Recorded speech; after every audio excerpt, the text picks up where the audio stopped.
В этом году в Коми планируют ввести в эксплуатацию 237 тысяч квадратных метров жилья, из них 106 тысяч в многоквартирных домах.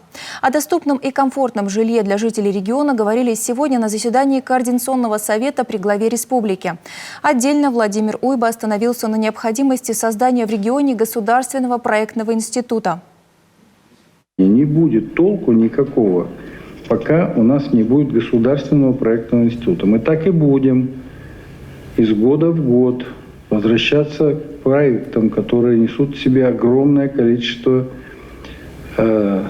нарушений в проекте, в новом проекте, на которое дается заключение экспертизы, в котором отсутствуют целые разделы у нас по капитальному ремонту школ, например, да, в одной из школ по капитальному ремонту с прошедшей экспертизой полностью отсутствует раздел энергетики. Полностью. Что нам стало для бюджета 10 миллионов и дополнительно, и потраченное время. А сроки-то никто не смещает. По состоянию на начало июня по программе переселения из аварийного жилья расселены 13 тысяч человек из более чем 6,5 тысяч квартир. Для завершения необходимо обеспечить новым жильем еще 3675 граждан.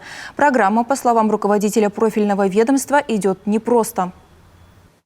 На наш взгляд, основные сложности в реализации программы при новом жилищном строительстве – это несвоевременное выделение земельных участков под многоквартирные дома, что приводит к срыву начала строительства, ну и как следствие срыву сроков завершения строительства. Мы много раз обсуждали, например, Троицко-Печорский район. В этом году должны быть введены 2 многоквартирных дома. До сих пор не предоставлены земельные участки под строительство. Программа по капремонту работает в Коми с 2015 года.